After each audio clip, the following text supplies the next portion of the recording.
Welcome back, and as you can see, tonight Mzungu mwitu right here. Mambo vipi? Mimi niko fiti sana, labda wewe. Mimi niko poa pia. Awesome.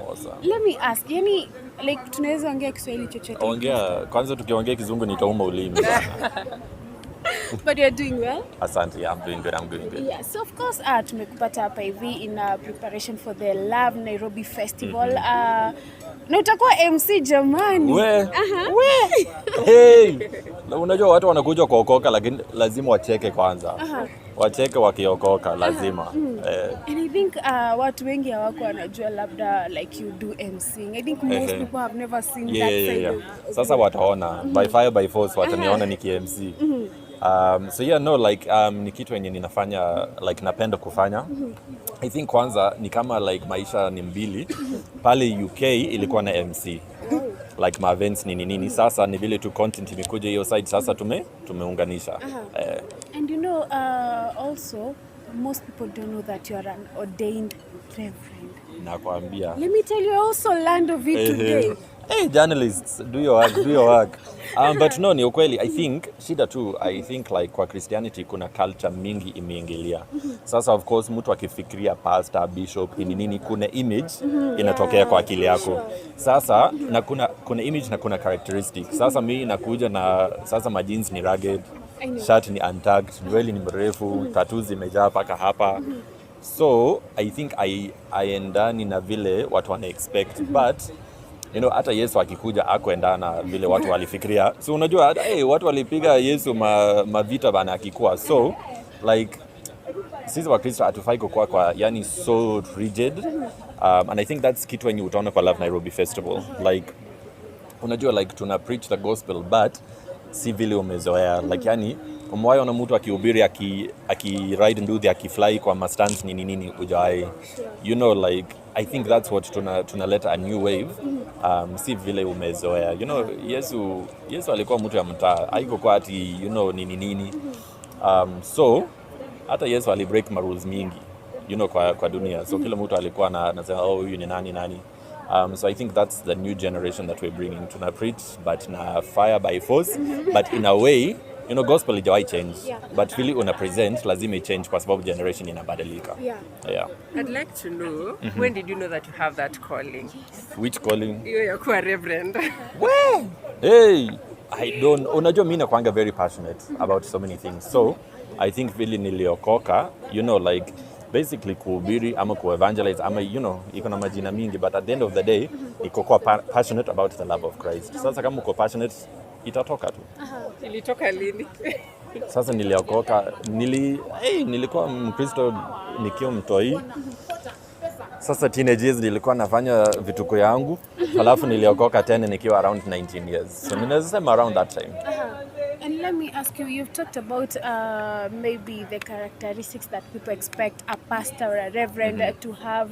And wakati ulikuja Kenya, and maybe you being a reverend, is it something that has affected you? Maybe watu ambao wanajua kwamba you're a reverend, but wakikuangalia, it's not what they are familiar with. Imeku affect, maybe watu wakakukashifu, wakakukondemn, and things like that? I think kwangu sija experience, but ninasema like I think that's what sisi kama Wakristo na hata si mapastor ni Wakristo tu in general, unajua tulikuwa called to love the world, you know, not to judge the world, you know, and that doesn't mean lazima ukubali kila kitu yenye kama ni mbaya, you know, like si lazima ukubali, but I think you know hata Yesu mwenyewe he usually showed people the gospel rather than told people the gospel. When I get, so I think that's what we should focus on. Let's show people the gospel instead of just telling people about the gospel. And what about you being a content creator and a reverend? Moja imevuta ingine zaidi? See on purpose I would say, unajua content inachukua time mingi, so pengine sijapata time ya kukua kwa pulpit kila wiki. But si kama imeivuta. But you know that's what I would always say. Si lazima uchague moja. Yani, you know, like people, like one comment I always get is like, how can you be a Christian? You're so funny. And it's like, wah! So basically wanasema kama wewe ni Mkristo huwezi kuwa funny. And haifai hivyo. Yani you can be a creative Christian, you can be a funny Christian, you can be, you know, a fashionable Christian. All of those things si lazima moja ivute ingine. Talking about being in the pulpit, are you planning on maybe starting your own church? acha tu niseme siweza, sina hiyo grace bado. But nikipata hiyo grace huwezi jua. Na hii kanisa itakuwa inaitwa aje?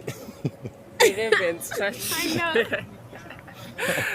So I'd love to know, Reverend, because hiyo story yetu ya wewe kwa Reverend leo like imetushock. I'm even wondering what are the challenges? What are the challenges you face when now you get to know someone alafu anakujua kama comedian and then that other side shows? Reaction inakuanga vipi? Sawa, pole. Sawa, kuna mtu anashtuka or anything like I think ni vile tu unajipresent. Sasa ukitaka kukua like yani uko na maringo nini watajudge kama uko na maringo, kama unakuja tu kama mzee ya kawaida pia wako tu sawa. Yeah. Okay, speaking on being a fashionable, clearly we can tell you're a fashionable reverend. Kumekuwa na so many cases online when someone is associated to the church, kama ni msanii ama the wife akue something, example Diana Bahati, there's a way she dresses a gospel artist. According to you, what are your thoughts on your situation? I would say tusiweke mambo ya culture kwa Biblia. Unajua like for example Kenya mtu anavaa, sijui Diana anavaaje, but vile mtu anavaa wewe unaweza mjaji, unasema sio right kibiblia. But then ukienda majuu unapata hata mtu amevaa hivi na anahubiri. Like juu ni culture. Saa zingine ni culture alafu tunasema ati ni Biblia, ni church, sio hivyo. Like I think tunafaa kabla ujudge mtu ama useme kitu, rudi kwa Biblia uone kama inasema nini kweli. But sijui Diana anavaaje, sasa siwezi jua kama ni mzuri ama ni mbaya. But tusi kwanza mavazi sasa. So unajua, let me say for example, so Yesu akiwe like kwa world, unajua culture hiyo time anavaa like ni kama ka dress vile Waislamu wanavaa saizi. Sasa ukivaa hivyo, sasa mtu akiingia akivaa dress, so atasema sijui nini. But ni culture. Una get. So let's not weka mambo ya culture sana kwa church. Church ni Biblia na ni Yesu. Culture ikai kando. Maybe ningependa kujua what is that one thing that has shocked you ukiangalia maybe culture here in Kenya and maybe in London where you come from? I think to be honest nowadays culture ya majuu inanishock kushinda hapa. Yani nilipiga tu transfer akili, mdomo, paka tumbo. Imepiga tu transfer. So I think sana nikienda majuu ndio unashtuka sasa. Kwanza comedy, so mimi ni comedian. Yani nikienda huko, yani si find funny. Yani wanacheka, yani hao wanafikiria they've made the funniest joke in the entire world. Alafu mimi nakaa tu nikizuba like sielewi hata hiyo joke. Lakini Kenya, I think Kenya humor is just different. So I would say that's the thing that niko so much different na hawa saizi. Alafu accent pia. Hao wanasema accent yangu ya UK imeisha kabisa. Talking of that, I don't know whether now the fact that most people akikuangalia sahi hata like you're so much into like Kenyan, I don't know whether that has caused maybe some, for lack of a better word, issues back at home. Like watu kuambia labda wewe sasa umekuwa Mkenya, like maybe you're not part of us. Yeah, no, imekuwa kidogo, but at the end of the day maisha yangu iko hapa. Like I live here, I go to the UK like maybe 6 weeks a year. Sasa kama unasikia vibaya, tunasema wasikie vibaya na huko. Anyways, your family based. So like my mom and dad, my mom and dad and parents, ona vile kizungu imeleft. So my mom and dad, my siblings